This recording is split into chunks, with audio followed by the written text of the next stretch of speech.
지난주에 우리가 살펴본 내용이 뭐였습니까?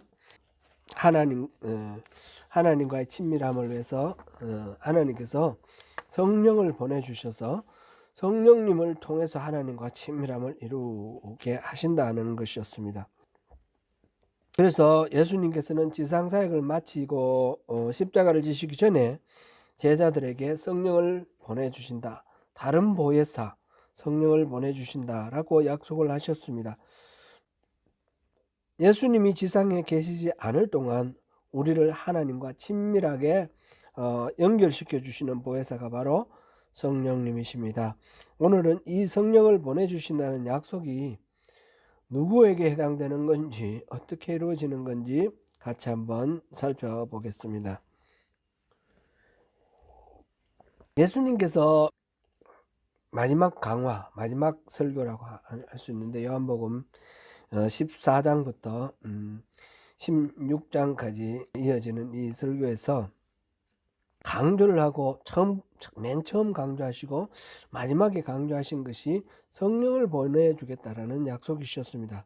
그것을 지난주에 살펴봤는데 다시 한번 그 성경 말씀 우리가 한번 확인하고 넘어가도록 하겠습니다. 요한복음 14장 우리 한번 찾아보겠습니다. 요한복음 14장 제가 가진 성경으로 신약 171쪽입니다. 요한복음 14장 15절부터 18절까지 요한복음 14장 15절부터 18절까지 우리 한번 읽어보겠습니다. 시작. 너희가 나를 사랑하면 나의 계명을 지키리라. 내가 아버지께 구하겠으니 그가 또 다른 보혜사를 너희에게 주사 영원토록 너희와 함께 있게 하리니 그는 진리의 영이라. 세상은 능히 그를 받지 못하나니 이는 그를 보지도 못하고 알지도 못함이라. 그러나 너희는 그를 아나니 그는 너희와 함께 거하심이요 또 너희 속에 계시겠음이라. 내가 너희를 고아와 같이 버려두지 아니하고 너희에게로 오리라. 그렇게 약속해 주시는 그 보혜사 성령님이 오셔서 우리 안에 내주하신다 그랬습니다. 17절에 보니까 너희와 함께 거하심이요 또 너희 속에 계시겠습니다 그랬습니다. 우리 안에 성령님이 오셔서 우리와 함께 계십니다. 마지막 강화 맨 끝부분에 16장 지금 14장 봤고요. 16장 7절 먼저 7절을 한번 읽어봅니다. 시작. 그러나 내가 너희에게 실상을 말하노니 내가 떠나가는 것이 너희에게 유익이라. 내가 떠나가지 아니하면 보혜사가 너희에게로 오시지 아니할 것이요 가면 내가 그를 너희에게로 보내리니. 계속해서 12절부터 15절까지 읽습니다. 내가 아직도 너희에게 이를 것이 많으나 지금은 너희가 감당하지 못하리라. 그러나 진리의 성령이 오시면 그가 너희를 모든 진리 가운데로 인도하시리니 그가 스스로 말하지 않고 오직 들은 것을 말하며 장래일을 너희에게 알리시리라. 그가 내 영광을 나타내리니 내 것을 가지고 너희에게 알리시겠음이라. 무릇 아버지께 있는 것은 다 내 것이라. 그러므로 내가 말하기를 그가 내 것을 가지고 너희에게 알리시리라 하였노라. 아멘. 예수님께서 이 땅에 계시면 보혜사를 보내실 수가 없는데 예수님께서 십자가를 지시고 죽으심으로 그리고 부활하셨다가 성천하시고 이 땅에 계시지 아니하심으로 인해서 성령님을 이 땅에 보내주실 수 있다 그렇게 말씀하셨습니다. 그 성령님이 오시게 되면 그분은 바로 진리의 성령이시기 때문에 우리를 모든 진리 가운데로 인도하시고 하나님에 대해서 또 예수님에 대해서 우리에게 잘 알려주실 것입니다. 그래서 예수님이 죽으시고 세상에서 떠나가시는 것이 더욱 유익하다 이렇게 예수님께서 말씀하셨습니다. 예수님께서 이 땅에 오셔서 하신 많은 사역들, 하나님 나라에 대한 심오한 가르침, 병자 치유, 귀신을 쫓아내는 것, 기적들, 이 모든 것들은 시작이다 이렇게 말할 수 있고요. 성령님이 오심으로부터 그때부터 본격적으로 시간과 공간에 제한되신 그 예수님이 육신을 입고 오신 이 예수님의 사역이 성령님과 함께 시간과 공간을 뛰어넘어서 온 세계 그리고 모든 시대를 통틀어서 영적으로 배고픈 우리와 개별적으로 친밀한 대화를 나누면서 관계를 맺어주시고 예수님이 다시 오실 때까지 우리와 하나님의 그 관계를 긴밀하게 이끌어 주실 것입니다. 그리고 이 두 번 이렇게 그 말씀을 하셨을 뿐만 아니라 오늘 우리가 본문으로 한 사도행전 1장 4절부터 8절 여기에서 예수님께서 다시 약속을 하셨어요. 4절에 보니까 사도와 함께 모이사 그들에게 분부하여 이르시되 예루살렘을 떠나지 말고 내게서 들은 바 아버지께서 약속하신 것을 기다리라. 아버지께서 약속하신 것이 뭐죠? 바로 보혜사 성령을 보내주시겠다는 그 말씀 아닙니까? 그래서 5절에서 요한은 물로 세례를 베풀었으나 너희는 몇 날이 못되어 성령으로 세례를 받으리라. 이렇게 말씀하셨어요. 예수님께서. 그래서 제자들이 그러면 이스라엘 회복이 언제입니까? 그때입니까? 그랬더니 때와 시기는 아버지의 권한이니까 너희들은 그런 거 관심을 갖지 말고 오직 성령이 너희에게 임하시면 너희가 권능을 받고 예루살렘과 온 유대와 사마리아와 땅끝까지 이르러 내 증인이 되리라. 이렇게 말씀하셨습니다. 그 보혜사 성령, 하나님께서 약속하셨던 그 성령, 요한복음 14장과 16장에서 예수님께서 또 다른 보혜사를 아버지께서 보내주시겠다 하셨던 그 성령님이 우리에게 임하면 그 제자들 권능을 받고 예수님에 대해서 예루살렘으로부터 시작 예루살렘, 유대, 사마리아와 땅끝 이거는 점점 그 예루살렘을 중심으로 해서 온 세계로 퍼져나가는 거죠. 이렇게 쫙 퍼져나가서 온 세계에 예수에 대한 복음을 전하게 될 거다. 그렇게 예수님이 말씀하셨습니다. 그 때가 될 때까지 곧 아버지께서 약속하신 성령으로 세례를 베푸실 때까지는 아무것도 하지 말고 예루살렘에서 기다리라고 그랬습니다.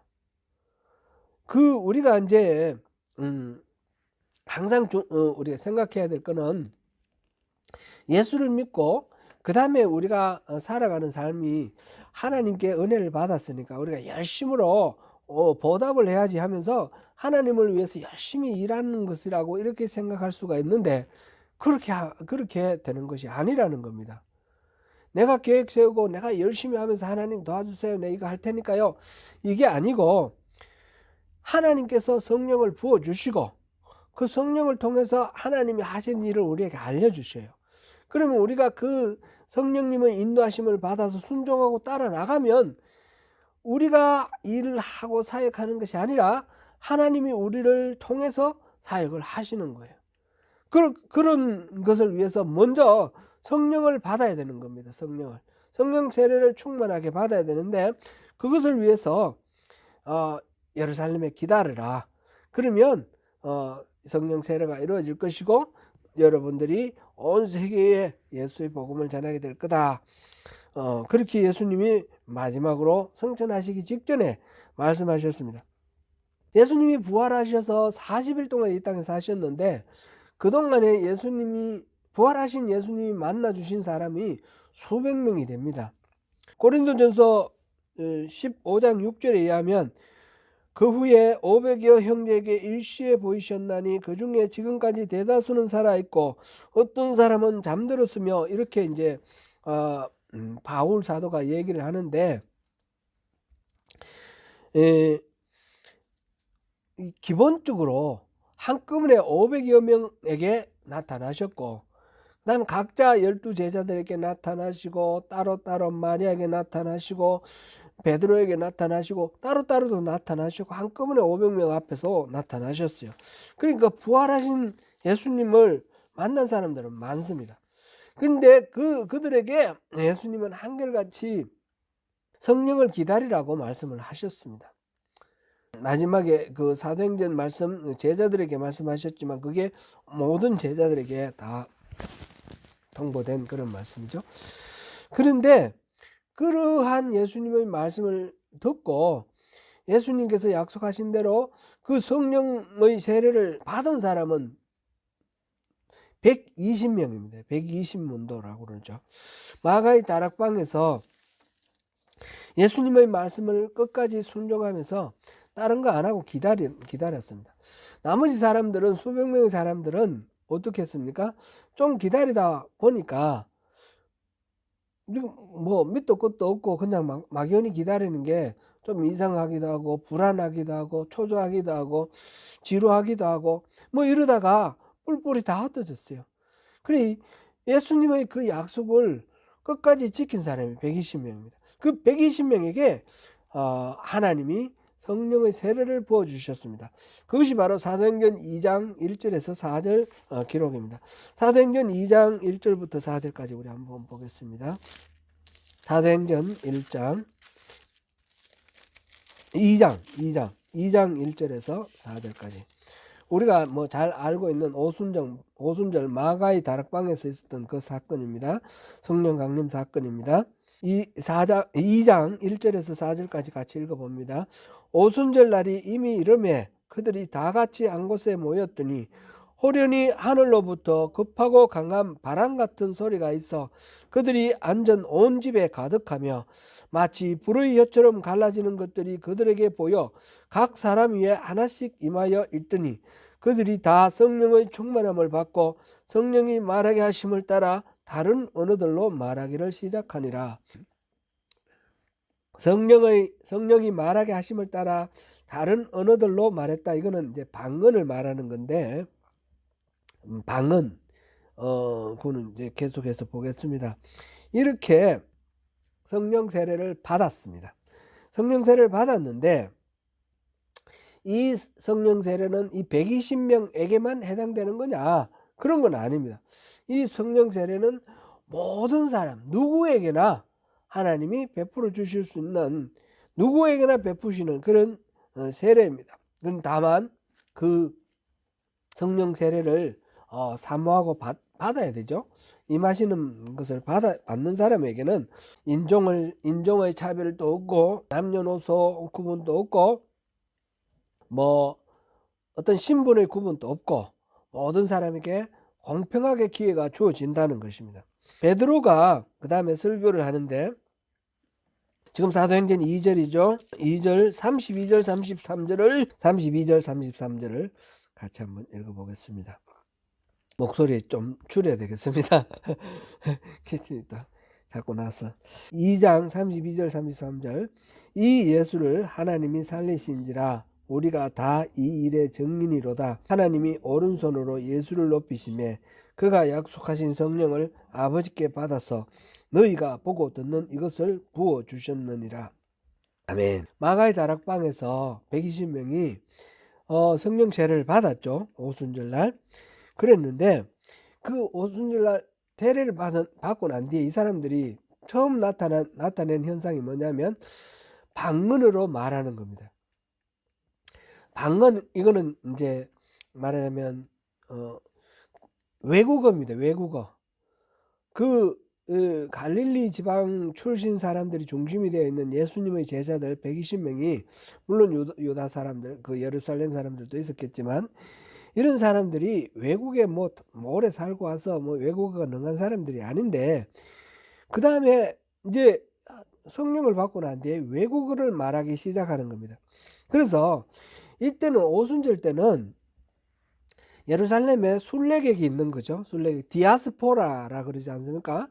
이 유다에서 쫓겨나서 이제 흩어져서 살고 있는 사람들, 세계에 흩어져 있는 사람들이 뭐 갑바도기아, 비두니아, 뭐 터키 지방 이런 쪽에 또 알렉산드라, 뭐 저기 이집트 지역 또는 로마 이렇게 온 세계에 흩어져 있던 사람들이 6월절이나 오순절이나 초막절, 장막절 이럴 때 1년에 3번의 그 명절 때에 예루살렘에 와서 성전에서 제사하는 거예요. 그래서 그때는 예루살렘 인구가 한 10만 되는데 그때는 한 100만씩 모인다고 그래요. 그럼 많은 사람들이 폭적폭적하면서 왔는데 그 사람들이 와서 보니까 뭐 이 120명 이 사람들이 예수 믿는 사람들인데 어떤 사람이 처음에는 모르겠죠. 근데 막 모여가지고 얘기하는데 자기가 사는 고향 이야기를 지금 자기가 살고 있는 곳 이야기를 하는 거예요. 로마 말로 막 말하고 있고요. 이집트 말로 막 말하고 있고 저 터키 지역 갑바도기아 뭐 비두니아 이런 말을 하는 거예요.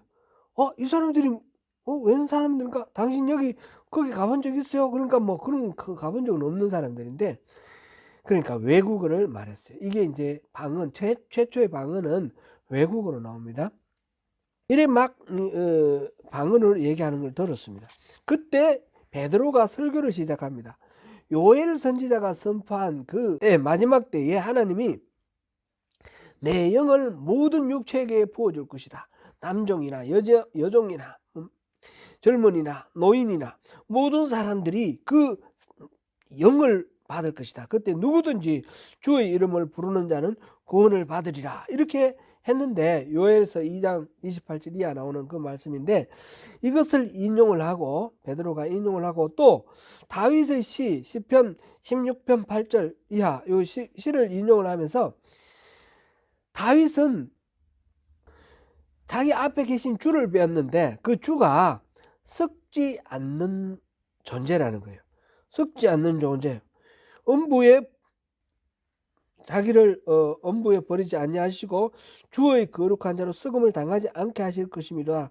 이러면서 이렇게 얘기를 하는데 그 주가 그리스도인데 다윗의 자손 그리스도에 대해서 다시 태어나는 부활을 이야기를 하는 거예요. 부활을.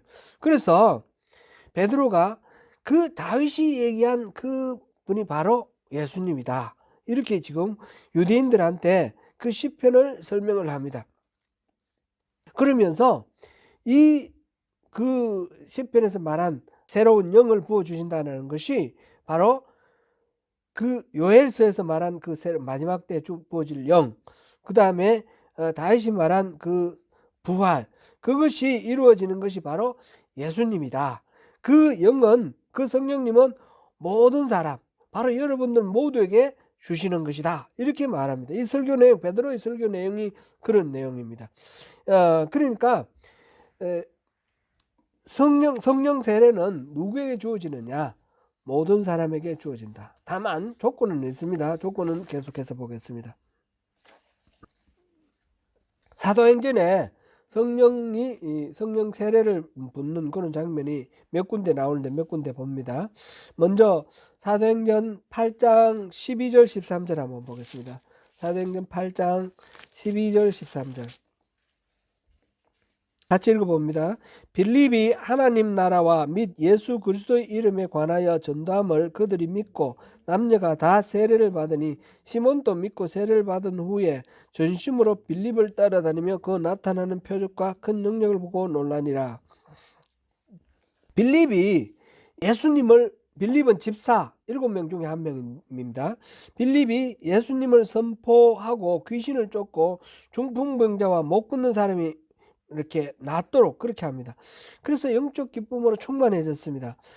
그렇게 이렇게 막 그 예수 그리스도 이름으로 세례를 베풀고 그러니까 시몬도 그걸 보고 놀랐고 이런 이야기가 있는데 이제 복음을 받아들인 사람들이 세례를 받았는데 사도들이 이 소문을 듣고 베드로와 요한을 보내서 빌립이 그 복음을 전한 사마리아에 파견을 보냅니다. 그래서 점검을 했는데 물로 세례는 받았는데 성령 세례는 안 받았다는 것을 확인합니다. 그래서 두 사도가 안수를 하니까 두 사도가 안수할 때 그 사마리아 사람이 성령 세례를 받았다. 그렇게 되어 있습니다. 회심하고 영접하는 순간에 우리가 그 성령이 우리를 거룩하게 하시고 인치시고 내주하심을 받을 것입니다. 이제 성령 세례에 대해서 우리가 여러 번 살펴보기도 했고 앞으로 또 살펴보겠지만 두 가지 측면에서 봐야 됩니다. 성령 세례와 성령 충만. 성령 세례, 맨 처음 성령님이 우리에게 들어오시는 것은 우리가 입으로 예수를 주로 고백할 때에 믿음으로 고백할 때 구원받을 때 성령이 들어오십니다. 그럴 때 우리가 성령님이 우리를 성결하게 하시고 또 우리 안에 내주를 하시는데 성령 충만은 단순히 내주하시는 것뿐만 아니라 우리를 온전히 다스리시고 성령의 그 능력이 우리 안에 가득하신 겁니다. 그래서 우리를 통해서 성령님이 일하시는 것이 눈에 보일 정도로 그렇게 충만한 그런 상태를 성령 충만이라고 그러는데, 여기서 지금 먼저 빌립이 가서 세례를 했을 때 성령님이 오셨습니다. 성령이. 근데 여기서는 지금 세례만 받았다 그랬고, 나중에 요한과 베드로가 가서 세례를 베풀 때 그때 성령님이 성령 세례를 받았다 그렇게 했습니다. 이 부분은 우리가 이해를 하기를 그때 성령님이 처음 들어왔다 이렇게 봐도 좋겠고, 두 사도가 안수할 때 성령이 왔다 이렇게 해도 좋겠고, 그때 성령의 어떤 능력이 나타났다 이렇게 봐도 좋겠습니다. 아무튼 사마리아에서 빌립이 예수를 선포하고 두 사도가 가서 이렇게 안수를 했을 때 성령 세례를 받았습니다. 사마리아 사람은 어떤 사람들을 아시죠? 사마리아 사람들은 유대인들이 봤을 때 저 사람들은 인간도 아닌 사람들이었어요. 인간 취급도 안 해주던 사람입니다. 이방인도 보통 이방인하고 다르게 이 사람들도 여호와 하나님을 믿는 사람들인데 그 유대인들과 아주 다른 방식으로 믿었습니다. 그리고 민족적으로도 혈통이 이렇게 또 혼재되어 있고, 그래서 유대인들과는 원수 사이였습니다. 그래서 이 갈릴리 지방에서 유다 지방 예루살렘을 갈 때 중간에 사마리아가 있는데 글로 안 지나가고 즉 요단 강가로 이렇게 빙 둘러서 갔지 않습니까? 빙 둘러서 가는 그런 사마리아입니다. 그런데 그런 사마리아 사람들도 성령 세례를 받았다는 겁니다. 중요한 포인트는 그거죠. 성령 세례는 바로 사마리아인에게도 주시는 거다라는 겁니다. 그런데 요거는 우리가 예수 이름으로 또 이렇게 구원을 받을 때에 성령님이 임하시겠지만, 성령으로 충만하게 하는 것 이런 거는 또 이렇게 특별히 구해야 됩니다. 성령 받는 것 자체를 구해야 된다 이렇게 볼 수 있겠습니다. 누가복음 11장 13절인데 이거는 제가 읽겠습니다. 너희가 악할지라도 좋은 것을 자식에게 줄 줄 알거든 하물며 너희 하늘 아버지께서 구하는 자에게 성령을 주시지 않겠느냐 하시니라. 구하라, 그런 말씀이죠. 그러나 하나님을 받아들이지 않는 사람, 믿지 않는 사람은 성령을 받지 못합니다. 그게 요한복음 14장 17절인데 이것도 제가 읽겠습니다. 그는 진리의 영이라 세상은 능히 그를 받지 못하나니 이는 그를 보지도 못하고 알지도 못함이라. 그러나 너희는 그를 아나니 그는 너희와 함께 거하시며 또 너희 속에 계시겠습니다. 세상은 곧 예수를 믿지 않는 사람, 배척하는 사람들은 성령을 받지 못한다는 겁니다. 근데 예수를 믿는 사람은 그 안에 성령님이 내주하시고 거하시기 때문에 그래서 성령을 받을 수가 있다. 그렇게 되어 있습니다. 이게 이제 이미 내주하시는데 또 받습니까? 그런 의문이 드는데 표현이 그렇다는 겁니다. 이거는 구원받을 때 성령님이 우리 안에 내주하시는 거고, 성령 충만함을 받는 것은 우리가 따로 구해할 때에 주시는 것이다. 이렇게 보면 되겠습니다. 그 다음에 사마리아뿐만 아니라 에베소가 나오는데, 에베소에 보면 사도행전 19장 2절에 바울 사도 일행이 그리스도를 만났는데 그들에게 물어봤습니다. 너희가 믿을 때 성령을 받았느냐? 그랬더니 그들은 우리는 성령 듣지도 못했습니다. 그러면서 우리는 요한의 세례만 받았을 뿐입니다. 그래서 바울이 그때 예수의 복음을 전하고 예수 이름으로